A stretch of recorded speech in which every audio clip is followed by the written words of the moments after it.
8 নং দণ্ডপাড়া ইউনিয়নের 9 নং ওয়ার্ড অফিস, তাই না? অফিস যারা আপনারা এসেছেন, বিএনপির কর্মী সমর্থক নেতৃবৃন্দ, সকলের প্রতি সালাম, আসসালামু আলাইকুম। হিন্দু ভাই যদি থাকে তাহলে আদাব। আমার পরিচয়টা আগে দিই। আমার নাম হচ্ছে মোহাম্মদ ফরহাদ হোসেন, কারণ অনেকে আপনারা জানেন। আমি কিন্তু গত 5 তারিখে আমাকে আমাদের নেতা আজাদ ভাই একটি গুরুত্বপূর্ণ দায়িত্ব দিয়েছে, সেটা হচ্ছে উপজেলা কৃষক দলের সেক্রেটারি করেছে। আপনারা জানেন কি? আমি জানি। জানেন?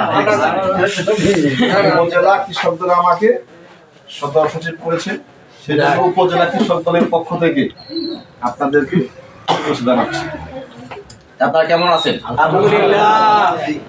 আপনারা সকলেই জানেন আগামী 12 ফেব্রুয়ারি অনেক আকাঙ্ক্ষার প্রতীক্ষার যে নির্বাচন, ত্রয়োদশ জাতীয় সংসদ নির্বাচন, সেই নির্বাচন হচ্ছে আগামী 12 ফেব্রুয়ারি, তাই না? এবং সেই এখানে বদা এবং দেবীগঞ্জের পঞ্চগড় 2 আসন থেকে প্রার্থী হয়েছেন আমাদের প্রিয় নেতা আলহাজ ফরহাদ হোসেন আজাদ ভাই, নাকি? সেজন্য আজকে সারা দেশের মেয়ে আমাদের দণ্ডপাড়া ইউনিয়নেও কিন্তু ধানের শীষের গণজোয়ার তৈরি হয়েছে, কি হয় নাই?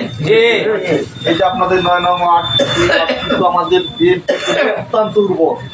এখানে যত নির্বাচন হয়েছে প্রতিবারই কিন্তু এই সেক্টরে আমরা বিজয় লাভ করেছি। বিশেষ করে 2018 সালে সর্বশেষ যে নির্বাচন হয়েছিল, সেই নির্বাচনেও কিন্তু আমরা এই জায়গাতে 54 ভোটে জয়লাভ করেছিলাম, কি মনে আছে আপনাদের?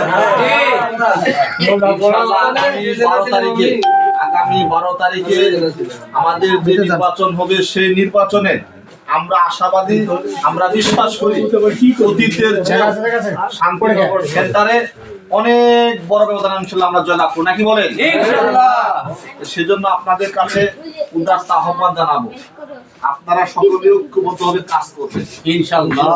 আমাদের নেতা তারেক রহমান গত 25 তারিখে এসেছে, আসার পরে কিন্তু উনি 18 মিনিট বক্তব্য দিয়েছিল। ওনার বক্তব্যের মধ্যে কিন্তু কোনো দলকে নিয়ে মন্তব্য করে নাই, না কোনো ব্যক্তি নিয়ে কিন্তু মন্তব্য করে নাই। উনি বলেছে কি, I have a plan. Bangladesh নিয়ে ওনার পরিকল্পনা আছে। উনি বলেছে যে দিল্লি নয়, পিন্ডি নয়, অন্য কোনো দেশ নয়, সবার আগে বাংলাদেশ। উনি সবসময় কিন্তু বাংলাদেশ নিয়ে কথা বলেছেন এবং উনি তার প্রথম প্ল্যানের মধ্যে রেখেছেন কৃষি, শিল্প, ফ্যামিলি কার্ড, স্বাস্থ্য কার্ড, এই ধরনের কিন্তু কথা বলেছেন।